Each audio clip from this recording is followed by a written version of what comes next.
Hi நேயர்களே, ஹேமாஜை audio நாவல்ஸிற்கு உங்களை அன்புடன் வரவேற்கிறோம்.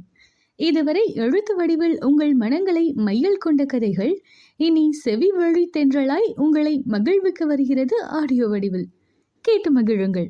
இந்த ஒளிச்சித்திரம் உங்களுக்கு பிடித்திருந்தால் லைக் பண்ணுங்க, உங்கள் ஃப்ரெண்ட்ஸுக்கும் ஷேர் பண்ணுங்க, உங்களின் கருத்துக்களை கமெண்ட்ஸ்ல சொல்லுங்க. ஹேமா அவர்களின் அடுத்தடுத்த நாவல்களை கேட்டு மகிழ இப்போதே இந்த சேனலை சப்ஸ்கிரைப் செய்து கொள்ளுங்கள். இப்போ நாம கதைக்குள்ள போலாம் வாங்க. ஹாய் நண்பர்களே, நீங்கள் கேட்டுக்கொண்டிருப்பது எழுத்தாளர் ஹேமாஜை அவர்களின் மலர் எனும் மெல்லிய கதையின் தென்றல் குரலாக நான் உங்கள் பிரீத்தி திலீபன். அத்தியாயம் 3. எப்படிமா இருக்க? நல்லா இருக்கியா? காலிங் பெல்லை அடித்து காத்திருந்த சகானாவை எதிர் வீட்டு சாந்தி அவர் போர்ட்டிகோவில் இருந்து நலம் விசாரித்தார். நல்லா இருக்கேன் ஆண்டி, நீங்க? சம்பிரதாயத்திற்கு இவள் கேட்க, நாங்க நல்லா இருக்கோமா, நீ தான் இந்த பக்கம் வந்து ரொம்ப நாள் ஆச்சு போல. ஆமா. சங்கடமாக இருக்க வெறுமென சிரித்து வைத்தாள். அப்பப்ப வந்து பார்த்துட்டு போலாம்ல, பாவம் வயசானவங்க. ஊரார் பார்வையில் தான் எப்படி தெரிகிறோம் என்று தெளிவாகவே தெரியும். ஆனால் ஒவ்வொரு முறை எதிர்கொள்ளும் போதும் உள்ளத்தில் புழுவென குடைந்தது குற்ற உணர்வு. வரணும் ஆண்டி, இப்ப கொஞ்சம் வேலை ஜாஸ்தி. சால்ஜாபாக்க எதையோ சொன்னாள். இதற்குள் இவள் 2 முறை பெல்லை அழுத்தியும் கதவை தட்டியும் பார்த்தும் ஒருவரும் வந்து திறக்கும் அறிகுறி இல்லை. இப்பெல்லாம் அவங்க முன்வாசலை திறக்கிறதே இல்லை. காலையில வேலை செய்யற மணி வந்து கூட்டி கோலம் போட்டுட்டு போறதோட சரி. போன முறை வந்த போது கூட நல்லா தானே இருந்தாங்க, அந்த அளவுக்கா தள்ளாம வந்துருச்சு? வாய் விட்டு கேட்கவில்லை அவள். கேட்டால் சாந்தி இன்று முழுவதும் இவளை உட்கார வைத்து பாடம் எடுத்து விடுவார் என்று அவரது மறைவான முறைப்பிலிருந்தே உணர முடிய, நான் பின்னாடி பக்கமா போய் பார்க்கிறேன். அவரிடம் தலையை ஆட்டிவிட்டு காம்பவுண்ட் கேட்டிற்கு வெளியே வந்தாள்.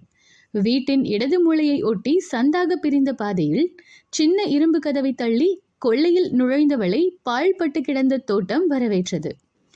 வீடும் அதை சுற்றியுள்ள நிலமும் சுவர்களும் அழுக்கு அண்டி தோட்டமெல்லாம் செதிலும் செத்தையுமாக குப்பை கூளம் மாதிரி தெரிய பார்க்கவே வேதனையாக இருந்தது.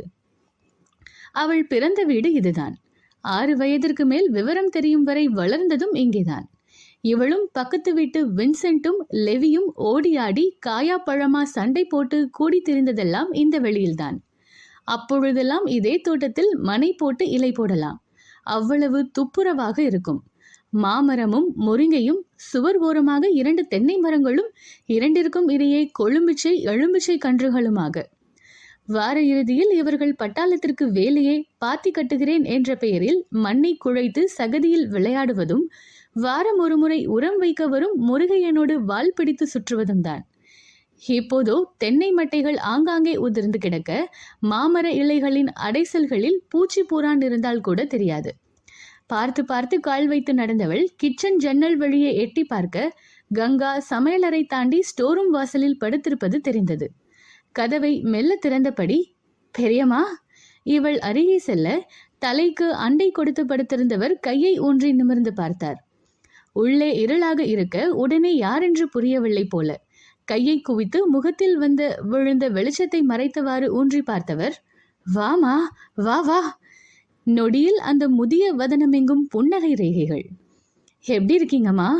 அவள் அருகே அமர்ந்து கரங்களை பற்றி கொண்டவளின் நாசியை தழுவியது கஸ்தூரி மஞ்சளின் வாசம். அப்போதுதான் குளித்துவிட்டு வந்ததற்கான அறிகுறியாக நெற்றியில் வைத்திருந்த குங்குமம் வியர்வையில் நனைந்து கோடாக மூக்கின் மேல் இறங்கி இருக்க, கோயில் சிற்பம் ஒன்று துயில் கொள்வது போன்ற தெய்வீக கலைமுகத்தில். என்ன கொஞ்சம் வயதான கோவில் சிற்பம். எப்படி இருக்க? குழந்தை நல்லா இருக்கா? தலைக்கு கட்டியிருந்த ஈரத்துண்டை அவிழ்த்தவாறே எழுந்து சரியாக அமர்ந்தவர், என்னடி உனக்கு நீயே சிரிச்சுக்கிற? பெரியம்மா கோமாளி மாதிரி இருக்கேனா என்றார். ஏன் கங்காம்மா எவ்வளவு அழகுன்னு பார்க்குற. இவள் குறும்பாக தலையை சரித்து சிரித்ததில், போடி இவளே. அவர் முகத்தில் கொஞ்சமாய் வெட்கம் வந்து போனது. இந்த அழகு பெரியம்மாவை எதுக்கு வந்து பார்க்கணும் தான் இந்த பக்கம் வர்றதே இல்லையாடி? அவரது கேள்வியில் தொண்டையை அமிலம் சுரக்க, இல்ல வந்து சகி மிடறு விழுங்கி கொண்டாள். தனக்குள் சுருங்கி போனவளை ஒரு நொடி ஒன்றும் பேசாமல் பார்த்தவர், சரி என்ன குடிக்கிறமா? மணி பால் காய்ச்சி தினமும் டிஃபன் வாங்கி கொடுத்துட்டு போயிடும். இப்பெல்லாம் எழுந்து ஒரு டம்ளர் பால் கூட சூடு பண்ண முடியலடி. குளிச்சுட்டு வந்தா கூட வேர்த்து விறுவிறுத்து போயிருது. அதான் படுத்துட்டேன். அதெல்லாம் ஒன்றும் வேணாம், பேசாம உட்காருங்க, நான் பண்றேன். எழுந்து கொள்ள முயன்றவர் மூப்பின் விளைவால் தடுமாற பார்க்கவே மனதிற்கு கஷ்டமாக இருந்தது. சலிக்காமல் உழைத்த தேகம். 3 மைத்துனர் 2 நாத்தனார் என்ற பெரிய குடும்பத்தில் மூத்த மருமகளாக வாழ்க்கைப்பட்டு இந்த அடுப்பங்கரைக்குள் சமைத்து போட்டே தன் இளமையை கரைத்தவர். அவருக்கென்று எந்த ஒரு ஆசாபாசமோ பொழுதுபோக்கோ விருப்பு வெறுப்போ இவள் அறிந்து பார்த்ததில்லை. ஆனால் இன்று எழுந்து தன் உடலை கூட தாங்கி நிற்க முடியாமல் பார்க்க உடலில் இருக்கும் சக்தியை எல்லாம் உறிஞ்சி கொள்ளும் அட்டை பூச்சியாக வயது பெரியம்மாவை உறிஞ்சி எடுத்திருந்தது. முதுமையில் வரும் தள்ளாமை வேதனை என்றால் ஆட்துணை இல்லாமல் தனியே இருக்க நேரிடுவது பெரும் வேதனை. தன்னை மீறி கிளம்பிய நெடுமூச்சை தொண்டைக்குள் தள்ளினாள் சகி. ஃப்ளாஸ்கில் மீதி இருந்த 1.5 டம்ளர் பாலில் தண்ணீர் ஊற்றி கொதிக்க வைத்து இன்ஸ்டன்ட் காஃபி பொடி கலந்து அவருக்கு ஒரு டம்ளர் கொடுத்தவள், பெரியப்பா தூங்கிட்டா இருக்காரு? கேட்டுக்கொண்டே பக்கத்து படுக்கை அறைக்குள் எட்டி பார்த்தாள். அப்போதுதான் குளித்துவிட்டு வெளியே வந்தவர் இவளை பார்த்ததும் சட்டென்று வியந்து போய் நின்றார். நல்லா இருக்கீங்களாப்பா? சுகர் எல்லாம் கண்ட்ரோல்ல இருக்குல்ல? நல்லா இருக்கேம்மா. நீ? எப்போதுமே அதிகம் பேசுவரில்லை அவர். தான் உண்டு தன் வேலையுண்டு என்றிருக்கும் மனிதர் அவரிடம் காஃபியை கொடுத்து ஓரிரு வார்த்தைகள் பேசிவிட்டு கங்காவிடம் வந்து அமர கொஞ்ச நேரத்தில் வாசல் கதவில் சாவி நுழைத்து திறக்கும் அரவம். உங்க அக்கா வந்துட்டா. கையில் கூடையுடன் உள்ளே வந்த புவனா இருட்டிலிருந்த இவர்களை பார்த்துவிட்டு ஒரு க்ஷணம் முகம் சுருங்கி மீண்டாள். வாக்கா. எழுந்த சகி அவள் கையில் இருந்ததை இவள் கைக்கு மாற்றியபடி அழைக்க, எப்ப வந்த? வியர்வையை துடைத்து கொண்டே ஃபேனை போட்டு புவனா அமர்ந்தாள். பெயருக்கு கூட சகியையோ குழந்தையை பற்றியோ நலம் விசாரிக்கவில்லை அவள். எப்போதும் நடப்பதுதான் என்றாலும் சகிக்குள் வருத்தம் முளைவிடாமல் இல்லை. கொஞ்ச நேரம் மின்விசிறி கடியில் உட்கார்ந்திருந்த புவனா, வாங்கம்மா சாப்பிடுவீங்களா? எழுந்து தட்டுகளை கழுவ, இப்பதான் காஃபி குடிச்சோம் புவி, பசிக்கவே இல்லை என்ற கங்கா உடனேயே, சரி கொடுத்துருமா, நீயும் சாப்பிட்டுட்டு வீட்டுக்கு போய் கொஞ்சம் படுத்தேந்திரி, 3 மணிக்கெல்லாம் பசங்க வந்துடுவாங்க. ஏற்கனவே தங்களால் அவளுக்கு சுமை, இன்னும் ஏன் தாமதப்படுத்துவானேன் என்ற எண்ணத்தில் எழுந்து அமர்ந்து கொண்டார். சாயங்காலம் அவங்க தம்பி வீடு வரேன்னு சொன்னாங்கம்மா, சீக்கிரம் போகணும். ஒரு தட்டை நிரப்பி கொண்ட புவனா மாடிக்கு சென்று சிறிது நேரம் கழித்து இறங்கி வர பெரியப்பாவும் கையை கழுவி கொண்டு வந்து அமர்ந்தார். நீயும் கை கழுவிட்டு வா என்ற புவனா மௌனமாக பரிமாற சாதத்தை சாம்பாருடன் பிசைந்து ஒரு வாய் சாப்பிட்ட பெரியப்பா, ஏதோ நாங்க பெத்த மகராசி எங்க வயிறு வாடாம கஞ்சி ஊத்துறா, 3 பேரு இவளுக்கு பாரமாகிட்டோம். இவதான் பாவம், தினம் சாப்பாட்டை தூக்கி சுமக்க வேண்டியிருக்கு. அவர் என்னவோ யதார்த்தமாகத்தான் சொன்னார். ஆனால் இவளுக்கோ? அவள் தயக்கமாய் புவனாமை நிமிர்ந்து பார்க்க, நன்றி கெட்டவளை, அவள் பார்வை சொல்லாமல் சொன்னது. உன்னையும் பெத்த பொண்ணு மாதிரி தானே பார்த்தாங்க, ஹெட்டி கூட ஒரு பார்வை பார்க்காம உன்னால எப்படி இப்படி இருக்க முடியுது? புவனாவின் வழி வந்த வார்த்தைகளில் இவள் மறித்தே போனாள். உள்ளமெங்கும் பூரான் நெளிந்ததில் இங்கிருந்து எழுந்து ஓடிவிடலாமா என்று கூட யோசனை ஓடியது. அவளும் புவனாவுமாக சாப்பிட அமர்ந்த போது மனம் தாங்காமல் சொல்லியே விட்டாள். அக்கா, என் மேல கோவமா இருக்கீங்கன்னு தெரியும், ஆனா என் நிலைமையை எப்படி சொல்லி புரிய வைக்கிறதுன்னு தெரியல. அவள் கெஞ்சலாக புவனாவை பார்க்க, கோவம் இல்லைன்னெல்லாம் சொல்ல மாட்டேன், நியாயத்துக்கு நீ செஞ்ச வேலைக்கெல்லாம் நாங்க தான் உன் மேல கோவப்படணும். நீ என்னடானா பெத்த பாசம் இல்லைனாலும் வளர்த்த பாசம் விட்டு போகாதும்பாங்க. ஆனா இங்க போட்டு கொடுத்த உணவு தொண்டையை தாண்டி உள்ளே இறங்குவேனா என்றது. வெறுமென அலைந்து கொண்டிருந்தவளை, சரி எதுக்கு தேவையில்லாத பேச்சு, சாப்பிடு என்ற புவனா இன்னும் கொஞ்சம் காயை எடுத்து இவள் தட்டில் வைக்க, கையை உதறிக்கொண்டு அவளை கட்டிப்பிடித்து அழ வேண்டும் போல உணர்வுகள் உடைத்து கொண்டு வந்ததில் அவள் கண்ணோரங்களில் ஈர பிசுபிசுப்பு. ஆனால் என்னவென்று சொல்வது? இதை எப்படி விளக்க? சொன்னாலும் சரியாக புரிந்து கொள்வார்களா? வேண்டாம் வேண்டாம், உண்ட வீட்டுக்கு இரண்டகம் செய்ய வேண்டாம். தண்ணீரை எடுத்து சரித்து கொண்ட சகி சாப்பிட்டதாய் பேர் பண்ணி எழுந்தாள். கொஞ்ச நேரத்தில் புவனா புறப்பட்டு விட இவளும் வீடு தோட்டத்தை முடிந்தவரை சுத்தம் செய்து விட்டு 4 மணி போல கிளம்பினாள். நீங்களும் அங்க வரமாட்டீங்க, என்னாலையும் இங்க எனக்கு என்ன பண்றதுன்னே தெரியல பெரியம்மா என்றபடி கண் கலங்கியவளை கங்கா அணைத்து கொண்டார்.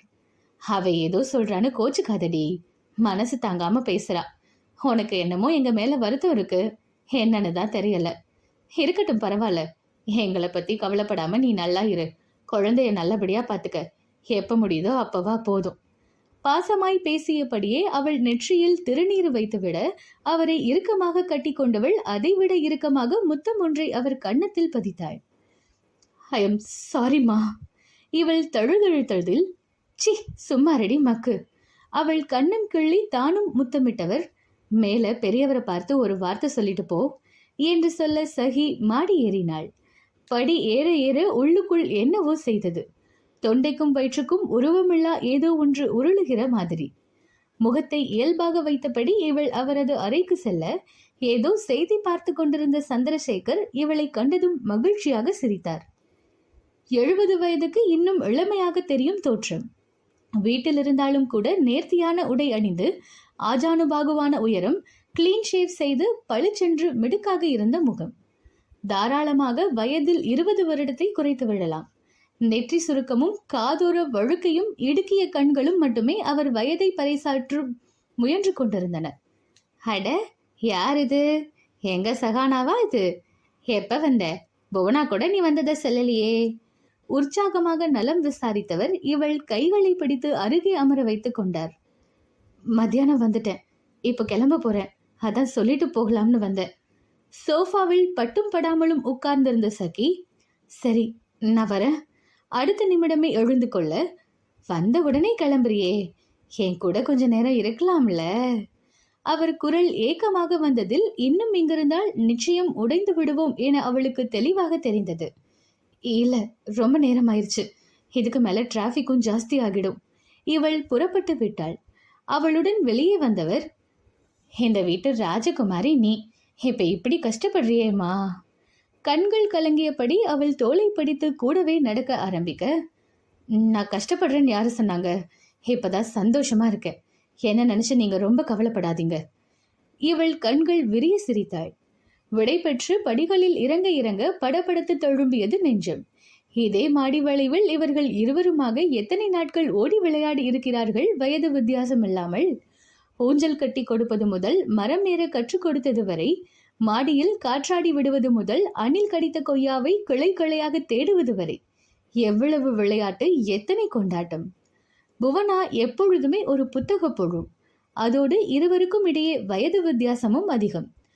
பள்ளி இறுதி அப்புறம் கல்லூரி பாடங்கள் என புவனா தன் படிப்பில் மூழ்கி இருக்க, இவள்தான் துருதுருக்கும் தட்டாம்பூச்சியாய் வீட்டை சுற்றி சுற்றி வருவாள். சகியின் 6ஆம் வகுப்பு ஆண்டு விடுமுறையில் புவனாவின் கல்யாணம்.